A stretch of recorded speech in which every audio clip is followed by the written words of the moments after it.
त्रिपुरा जन अधिकार संग्राम परिषदनि बोखागतै आगरतला सालथां हांखरनि एडिशनल डिस्ट्रिक्ट मेजिस्ट्रेट नो डेपुटेशन याफालाइखा फासाल जिरानियानि कोइटर बारियाव तंनाय थुरुक बसंनि लुगरगनि नक नखुं सकजाय रिजाखा फियाबा नक नखुं सकजाय रिजाकमानि आबनि देराचबा मानियागै Fasal deputation याफालाइखा additional district magistrate न आबै बाक्सा बांलादेशो तंनाय बरक बांथाया बसंदगनि साकाव सातक पितक ख्लाइजाक मानो तैब खरांति सलाइखा त्रिपुरा जन अधिकार संग्राम परिषद।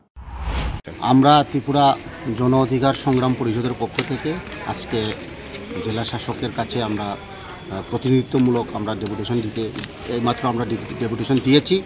বিশেষ করে আমাদের এই রানীর বাজার কৈত্রাবাড়িতে যে 25 আগস্টে যে ঘটনাগুলো ঘটেছে, যে সাম্প্রদায়িক হিংসার ফলে সেখানে ধর্মীয় সংখ্যালঘু মুসলিম পরিবার প্রায় 22 পরিবার সেখানে আক্রান্ত হয়েছে।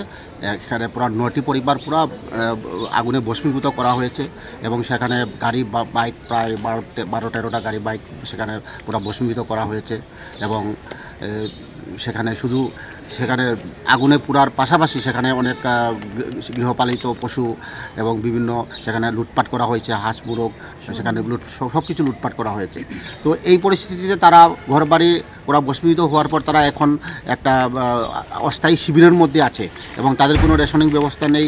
তাদের সরকার এখানে প্রশাসনের তরফ থেকে যারা সম্পূর্ণ যে ঘর পুড়িয়েছে তাদের শুধুমাত্র 12,000 করে দেওয়া হয়েছে এবং বাকিদের 7,000 করে দেওয়া হয়েছে। তো এই পরিস্থিতির মধ্যে সেখানে যে আধা সামরিক বাহিনী বা পুলিশ মোতায়েন ছিল সেটাও উঠিয়ে নেওয়া হয়েছে। আজকে তাদের অবস্থা খুব একটা মানবেতর তারা জীবনযাপন করছে। আমরা ত্রিপুরা গণসংগ্রাম জন অধিকার পরিষদের পক্ষ থেকে আমরা দাবি করছি, বিশেষ করে আমরা 4 দফার দাবি নিয়ে এসেছি যে সরকারের পক্ষ থেকে এইসব পরিবার যাদের ঘরবাড়ি পুড়িয়ে দেওয়া হয়েছে এবং সেখানে সরকারের তরফ থেকে যে ঘরবাড়ি বানিয়ে দেওয়া হোক এবং প্রত্যেক পরিবারকে 10 লক্ষ করে যাতে ক্ষতিপূরণ দেওয়া হোক এবং যতদিন পর্যন্ত তারা কোনো কিছু করতে পারেনি সরকার তাদেরকে ফ্রি রেশনিং ব্যবস্থা করা হোক এবং যারা শিশুরা যারা শিক্ষা স্কুলের স্টুডেন্ট যারা রয়েছেন তাদেরকে যাতে বিনামূল্যে বইপত্র বা স্কুলের পোশাক দেওয়া হয় তার জন্য আমরা দাবি করেছি। এখানে আমরা আজকে ডিএম সাহেব ছিল না এবং আমরা এডিএম মহোদয়ের সাথে আমরা ডেপুটেশন মিলিত হয়েছি। উনি আশ্বাস দিয়েছেন সরকারের কাছে আমাদের ডেপুটেশনের দাবিগুলো পেশ করবেন এবং উনি বলেছেন যে এখানে আরও প্রায় 7-8 লক্ষর মতো টাকা এসডিএম জিরানিয়ার কাছে দেওয়া হয়েছে এবং সেটাও তাদের বিলিয়ে দেবেন। আমরা বলছি সেটা পর্যাপ্ত নয়, তাদেরকে 10 লক্ষ করে টাকা দিতে হবে।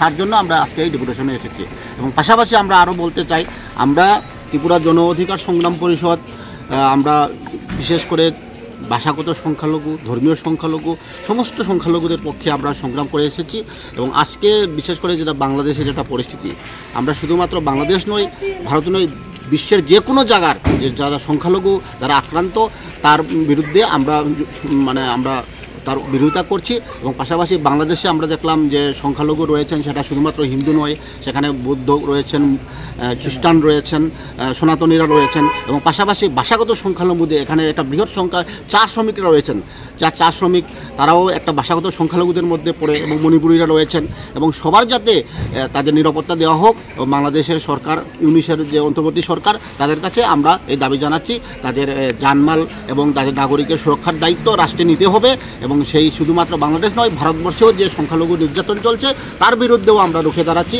এবং আমরা দাবি করব সংশ্লিষ্ট সরকারগুলো সংখ্যালঘুদের যে তাদের নিরাপত্তা এবং তাদের জানমালের দায়িত্ব নেওয়া হোক, এই কথা আমরা উল্লেখ করলাম। আপনার পরিচয়? আমি কে ধীরেন্দ্র সিংহ, আমি ত্রিপুরা জন অধিকার সংগ্রাম পরিষদের অ্যাডহক কমিটির একজন প্রস্তুতি কমিটির মেম্বার। ধন্যবাদ। Bureau report, খুম্পই।